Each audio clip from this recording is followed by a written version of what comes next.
female driver, male passenger.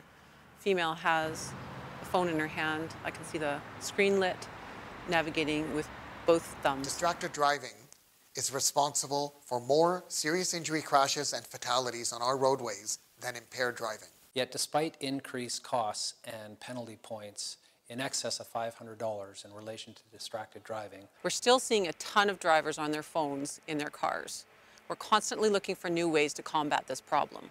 The Restorative Justice pilot is one of those ways. Hi there, I'm Constable Millard of the Victoria Police Department. You have been pulled over for the allegation that you're using your cell phone. So we're having a one-day seminar at Victoria Police Station, December the 10th, between 2 o'clock and 5 o'clock. Pilot project, we offered first-time offenders caught for distracted driving the opportunity to attend a seminar hosted by Restorative Justice Victoria. Taking a restorative justice seminar doesn't mean you're getting off easy. Some people say paying the fine is just the cost of doing business. In this seminar, people will have to accept responsibility for what they've done. We're giving first-time offenders the opportunity to take personal responsibility for driving while distracted. How many of you have driven from point A to point B, got to point B and went, was that a red light? You don't quite remember? So restorative justice is a response to crime or other types of acts that might have caused harm to the person who committed the act and other people that have been affected by it. So essentially what we're doing is helping people talk about that in a meaningful way for them. So usually that means preparing them for and then sitting down to facilitate a conversation with them about what happened, who's been impacted and how, and what the person who committed the acts can do to sort of make things right.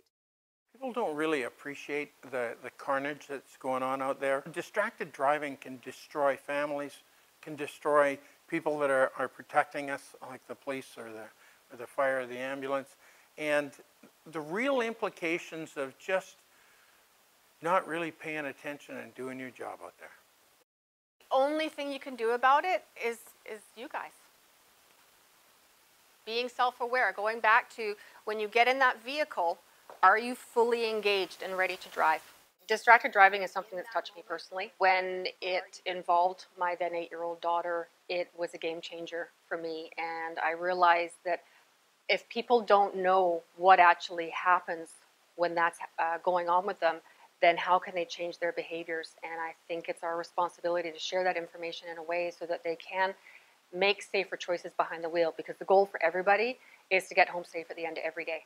Having lived through the impact of impaired driving in my family from my teenage older brother being an impaired driver and nearly killing himself, and seeing how that impacted my family and how it has impacted my life as an adult in working through those feelings. I was shocked by the statistics. As a mother, I thought I wasn't that person because I was being safe. And the way that I was being safe was I thought that it was okay to plug in my phone at a red light.